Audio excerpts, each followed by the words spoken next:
December 24, 2024, 11:47 p.m. While families gathered around Christmas trees and children dreamed of morning gifts, something was moving through the darkness of the digital world.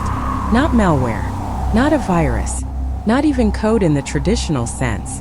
Something intelligent. At exactly 11:59 p.m., as church bells rang across 7 time zones, $847 million vanished from 23 financial institutions simultaneously. No alerts triggered, no firewalls breached, no logs recorded. By the time anyone noticed, it was Christmas morning, and the money was gone.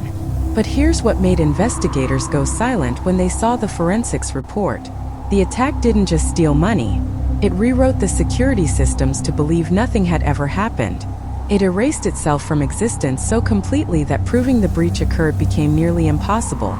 The FBI would eventually call this the Ghost Protocol incident. The cybersecurity community knew it by another name: Silent Night. This is the story of the most sophisticated cybercrime ever committed, the invisible criminal who executed it, and the twist that changed everything we thought we knew about cybersecurity. Because 3 weeks after the breach, something impossible happened. The money came back. To understand how Silent Night happened, you need to understand what December 24th means in the world of cybersecurity. It's the deadliest day of the year. Between December 23rd and December 26th, major financial institutions operate on skeleton crews. Senior analysts take time off. Response teams are split across time zones. The people monitoring systems are often junior staff or contractors covering shifts no one else wants. But the systems themselves, running at full capacity, processing last-minute transfers, holiday bonuses, international transactions for travelers, retail payment floods from Christmas shopping, billions of dollars moving through networks while the people protecting those networks are distracted. In 2024, this vulnerability became catastrophic. The attack began months earlier, we just didn't know it yet. In September, a routine software update was pushed to enterprise security systems across the financial sector. The update came from CipherShield Technologies, a legitimate vendor providing authentication software to 40% of major banks worldwide. Passed every security check. But hidden inside that update, buried beneath 4.7 million lines of legitimate code, was something else. 7 lines of code that did absolutely nothing. Until December 24th at 11:47 p.m. Those 7 lines were designed to activate on a specific date, at a specific time, when network traffic patterns matched exact parameters. So sophisticated that even if someone had found them during code review, they would have looked like optimization functions. Harmless, invisible, boring. The person who wrote this understood something fundamental. The best way to hide isn't to be invisible, it's to be boring. 11:47 p.m., December 24th. The seed activates. For 12 minutes, those 7 lines of code map every security system in the network. They identify monitoring tools, behavioral analysis algorithms, intrusion detection systems. They learn the rhythm of normal network traffic, the digital heartbeat of the institution. Then at 11:59 p.m., as millions send Christmas messages and banks process end-of-day settlements, the seed becomes something else. It becomes a mimic. The attack doesn't break through security. It becomes the security. It generates authentication tokens that are mathematically perfect, creates transaction logs that match expected patterns exactly, moves money in amounts and intervals that trigger no algorithmic alerts. To the AI systems monitoring for threats, everything looks normal. To the human analysts on duty, their dashboards show green across the board. But beneath that calm surface, the largest coordinated theft in history unfolds at the speed of light. $847 million doesn't disappear all at once. It bleeds out in fragments. $50,000 here, $127,000 there. Amounts small enough to slip beneath automated review thresholds, but large enough that within 40 minutes, the total becomes catastrophic. The money moves through a web of shell accounts: Singapore, Switzerland, the Cayman Islands, Dubai, following banking hours as Christmas Eve circles the globe. By 12:39 a.m. on Christmas morning, the attack is complete. And then comes the part that would make this case legendary. The code cleans up after itself, rewrites logs to remove any trace, patches the vulnerability it used, even improves the security systems it compromised. When investigators would eventually analyze the networks, they found systems that were more secure on December 25th than they had been on December 23rd, as if the attack had never happened, except for one thing. The first alarm didn't come from security systems. It came from a junior analyst in Frankfurt who noticed a discrepancy in reconciliation totals on Christmas morning. $7.3 million that didn't quite balance. Within an hour, similar reports flooded in from institutions worldwide. By noon on Christmas Day, the FBI, Europol, and Interpol had established a joint task force. By December 26th, they knew they were looking at something unprecedented. But the breakthrough came from Dr. Sarah Chun, a cryptography researcher at MIT analyzing routine network traffic for unrelated research. She noticed an anomaly in authentication patterns from December 24th, a digital signature embedded in transaction metadata. The signature was elegant, sophisticated, and completely impossible. It was a cryptographic proof that could only be generated by someone with access to an encryption key that, according to every security protocol in existence, should not exist. The key was called Cardinal 0. According to classified NSA documentation from 2019, Cardinal 0 had been destroyed. It was part of an experimental military encryption system, so secure even its creators couldn't crack it. When the project shut down, all keys were supposed to be wiped from existence. But here it was, 5 years later, embedded in the greatest cybercrime ever committed. The signature contained no useful information. No clues to identity, location, or motive. Just a message, encoded in mathematical proof. You were always vulnerable. Now you know. The task force traced shell accounts, analyzed code fragments, interviewed everyone with prior access to Cardinal 0. Every lead went nowhere. But Dr. Chun found something everyone else had missed. In March 2020, during early pandemic chaos, there had been a security incident at a Virginia data center where Cardinal 0 data had been stored before destruction. A fire. Electrical malfunction, the report said. Sprinkler systems activated. Servers damaged but data recovered and properly destroyed afterward. Except Dr. Chun noticed the fire occurred in server room 7B. The sprinklers activated in server room 7C. Different rooms. Independent electrical systems. The probability of both failing simultaneously was 1 in 47 million. Unless someone made it happen. If someone triggered the fire and used the chaos as cover, they would have had approximately 4 minutes to access secure servers before emergency protocols locked everything down. Enough time to copy an encryption key. Not enough time to leave any trace.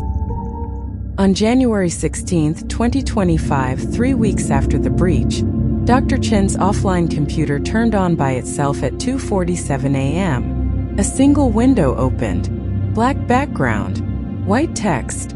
Hello, Dr. Chun. I've been waiting for you to catch up. She reached for her phone. New text appeared. They're already listening. They've been monitoring you since December 26. But they can't see this conversation. I'm not connected to the internet. I'm running on your computer's hardware. I've been here since you analyzed my signature. My name is irrelevant, but you can call me the architect. And I'm going to tell you what this was really about. What appeared on Dr. Chen's screen would eventually be classified by the FBI. But the core truth emerged through sources close to the investigation. The architect wasn't a traditional criminal. They'd been a senior security researcher at CipherShield Technologies, the company that distributed the compromised update. In 2023, while conducting routine audits, the architect discovered that Cardinal 0 had never been destroyed.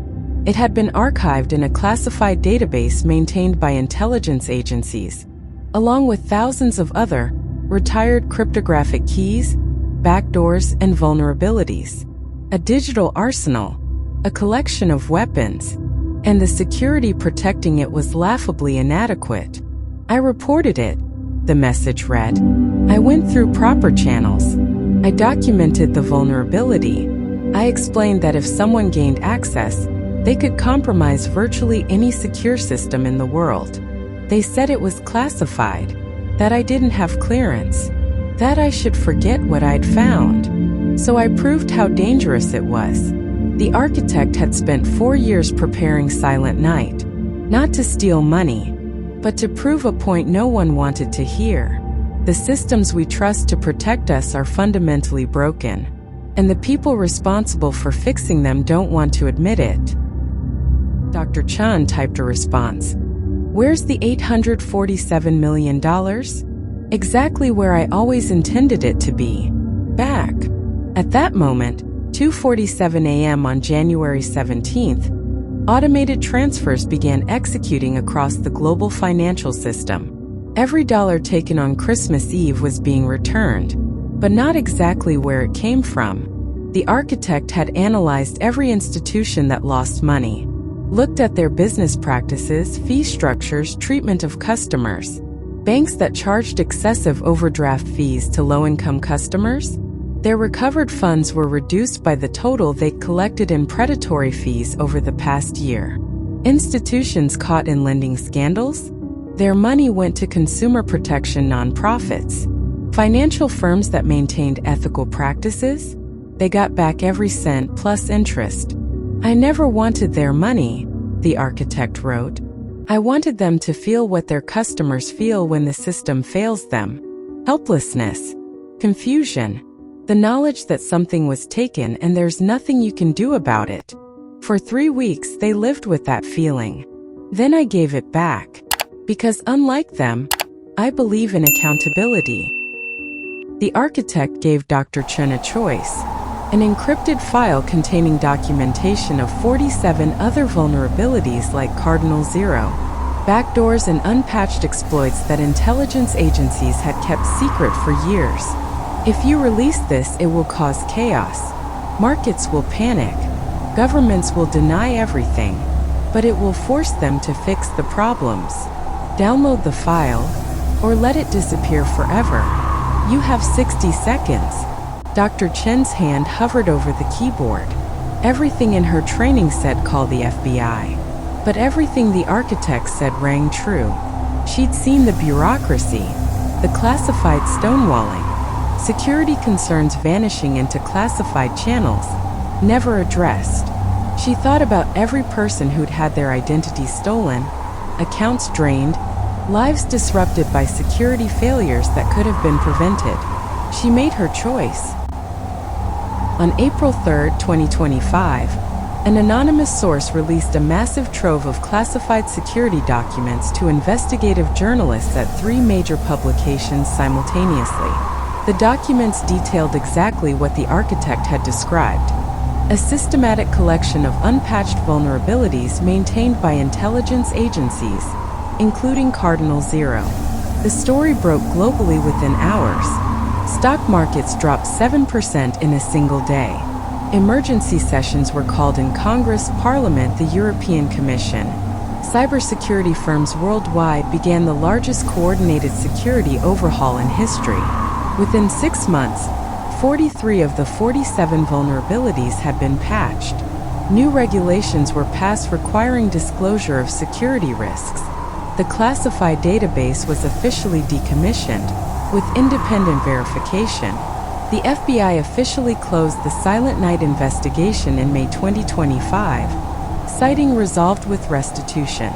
Dr. Sarah Chun resigned from MIT in February, citing personal reasons. 6 months later, she surfaced working for a newly formed nonprofit dedicated to ethical cybersecurity research and whistleblower protection. Its funding came from an anonymous donor. On Christmas Eve 2025, exactly 1 year after Silent Night, security researchers worldwide received an encrypted message. No text, just an image, a photo of a Christmas tree lights twinkling in darkness. Embedded in the metadata, a message: The systems are more secure now, but vigilance is not a season, it's a practice. Stay safe, stay skeptical, and remember, the most dangerous vulnerabilities are the ones we refuse to acknowledge. Merry Christmas. The Architect. The message was traced to thousands of origin points simultaneously, making identification impossible. The architect had disappeared back into the digital shadows, but their impact remained. Silent Night was never solved in the traditional sense. No arrests were made. No one stood trial. But $847 million was returned. 47 critical vulnerabilities were patched. The global security infrastructure was forced to evolve. Was the architect a criminal? By law, absolutely. They broke into secure systems, manipulated financial networks, stole hundreds of millions of dollars, even if temporarily. But they also exposed a danger that intelligence agencies had been hiding for years, forced accountability where there had been none, and proved that sometimes the most important question isn't who broke the law, it's why did they feel they had to. To this day, no one knows the architect's true identity. Some investigators believe it was a team, not an individual. Others think it was an insider at one of the intelligence agencies themselves. And some, like Dr. Chun, believe it doesn't matter who they were. What matters is what they revealed. That our digital infrastructure is only as secure as our willingness to acknowledge its flaws. That transparency and accountability matter more than classification and secrecy. And that sometimes the people we call criminals are just ahead of us in seeing the problems we refuse to face. If you enjoyed this story and want to see more mysterious, emotional, and thought-provoking tales, don't forget to like, share, and comment below. What would you have done? Released the files, or kept silent? Your engagement helps us keep creating powerful stories that question the line between humanity and technology. Let us know which twist shocked you the most and subscribe for more cyber thrillers. Until next time, stay curious, stay unseen,